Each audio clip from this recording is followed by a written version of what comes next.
आमतौर पर किसी परीक्षा में छात्र छात्राएं पास या फेल होते हैं, लेकिन उत्तराखंड में शिक्षा विभाग में शिक्षक ही फेल हो गए हैं। राज्य सरकार को ऐसे शिक्षक मिल ही नहीं रहे हैं जो बच्चों को ठीक से पढ़ा सकें। उन्हें प्राइवेट स्कूल, कॉन्वेंट स्कूलों के मुकाबले प्रतियोगी परीक्षाओं में खड़ा करने की कोशिश करने वाले शिक्षक नहीं मिल रहे हैं।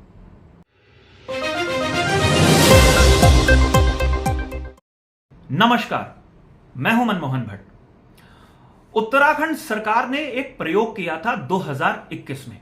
प्रयोग यह था कि राज्य में अटल उत्कृष्ट स्कूलों को तैयार किया जाएगा। राज्य के हर ब्लॉक के 2 स्कूलों का चयन अटल उत्कृष्ट स्कूलों के लिए किया जाएगा। इसका ऑब्जेक्टिव, इसका जो उद्देश्य था वो बिल्कुल सरल था। इन स्कूलों की पढ़ाई अंग्रेजी मीडियम में होगी।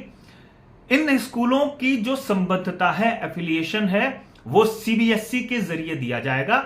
सीबीएसई का ही सिलेबस यहां पर लागू होगा। इन स्कूलों में पढ़ाने वाले शिक्षक कौन होंगे, इसके लिए भी एक स्क्रीनिंग कमेटी बनाई गई और उसमें जिस तरीके के प्रावधान के बाद शिक्षकों को तैनात किया गया, उनको कुछ लाभ दिए गए। लाभ यह था कि अगर किसी स्कूल में कोई शिक्षक पढ़ाएगा तो उसकी वो सेवा 1 वर्ष की अगर होगी तो उसे दुर्गम की सेवा माना जाएगा, और अगर कोई दुर्गम के क्षेत्र में शिक्षक तैनात हो जाएगा तो उसकी 1 वर्ष की सेवा को 2 वर्ष की सेवा माना जाएगा। हम सारे लोग जानते हैं दुर्गम और सुगम की राजनीति शिक्षा विभाग में लंबे समय से होती आ रही है, और ट्रांसफर के खेल में सुगम और दुर्गम हमेशा से ही चर्चाओं के, विवादों के केंद्र में रहता है। अब ये स्कूल तो शुरू हो गए और इन स्कूलों में पढ़ाई होने लगी, लेकिन इन स्कूलों का रिजल्ट बेहद खराब रहा। इसके बाद सरकार को भी बैकफुट पर आना पड़ा। लेकिन अब 2 महत्वपूर्ण बातें हैं। एक बात तो यह है कि इस तरीके की खबरें हैं कि अटल उत्कृष्ट स्कूलों की जो परिकल्पना है इसे खत्म कर दिया जाए। सीबीएसई से ये जो स्कूल एफिलिएटेड हुए थे, संबद्ध हुए थे, उनकी वहां संबद्धता खत्म करके वापस इन्हें उत्तराखंड बोर्ड में शामिल कर लिया जाए। और दूसरी बात यह है कि इन स्कूलों में शिक्षकों का अभाव था। इन स्कूलों के 333 पद खाली थे जो कि लेक्चरर के थे और एलटी ग्रेड के जो शिक्षक होते हैं उनके थे। यहां पर एक बड़ा सवाल यह पैदा होता है कि इतने बड़े शिक्षा विभाग में 333 शिक्षक नहीं मिल पाए। यह अपने आप में एक आश्चर्य का विषय है। सरकारी स्कूलों में जो शिक्षकों की तैनाती होती है वो बाकायदा एक टेस्ट के जरिए होती है, उनके इंटरव्यूज लिए जाते हैं, तब उन टीचरों को अलग अलग स्कूलों में तैनात किया जाता है। वहां पर वो क्या पढ़ाते हैं, कैसे पढ़ाते हैं, उसका भी हमें अंदाजा है, लेकिन आज हम उसकी बात नहीं कर रहे हैं।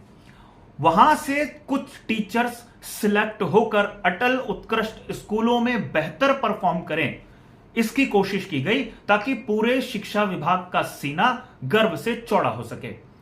लेकिन हालत यह हुई कि 2023 में जो रिजल्ट आया उससे शिक्षा विभाग की फजीयत हो गई और उसके कारण ऐसे शिक्षक बने जो इन स्कूलों में पढ़ा रहे थे। अब एक बात यह कही जाती है कि जब स्कूलों में 350 के आसपास पद खाली थे तो पढ़ाई कैसे होती। एक सवाल यह भी पैदा होता है, फिर से मैं वही बात कह रहा हूं कि इतने बड़े शिक्षा महकमे में 333, 340 या 350 ऐसे शिक्षक क्यों नहीं सिलेक्ट हो पाए जो अंग्रेजी माध्यम में बच्चों को पढ़ा सकें, उन्हें किसी लायक बना सके। वैसे सारे बच्चे ऐसा नहीं है कि नालायक हैं जो सरकारी स्कूलों में पढ़ते हैं, वहां से भी बहुत बेहतरीन प्रतिभाएं निकल कर आई हैं। लेकिन यहां पर हम आज बात छात्र छात्राओं की नहीं कर रहे हैं, बल्कि बात कर रहे हैं सरकारी शिक्षकों की। जो सरकारी विभाग में तैनात हैं, वहां से अगर कुछ शिक्षकों को अटल उत्कृष्ट स्कूलों में पहुंचाना हो तो वो सिलेक्शन प्रक्रिया में फेल हो जाते हैं। यानी जो हमारी प्रक्रिया शिक्षकों के चयन की है उसमें भी शायद थोड़ा सा खोट है। अगर अटल उत्कृष्ट स्कूल के पैमाने पर शिक्षकों का चयन होता तो शायद अटल उत्कृष्ट स्कूलों की हालत ऐसी नहीं होती। अब भविष्य में किस तरीके की योजना राज्य सरकार बनाएगी ये तो मालूम नहीं है, लेकिन इन अटल उत्कृष्ट स्कूलों का भविष्य अब चौपट होता हुआ नजर आ रहा है, क्योंकि इनको सीबीएसई से एफिलिएशन खत्म करके वापस उत्तराखंड बोर्ड में ही शामिल किया जा रहा है। अब देखना यह है इस खबर पर किस तरीके की प्रतिक्रियाएं शिक्षा विभाग देता है, शिक्षक नेता देते हैं जो शिक्षकों की राजनीति करते हैं, और किस तरीके की व्यवस्था शासन भविष्य में करता है। साथियों, अभी के लिए इतना ही। अगली रिपोर्ट में आपसे फिर मुलाकात होगी, तब तक की इजाजत दीजिए। नमस्कार।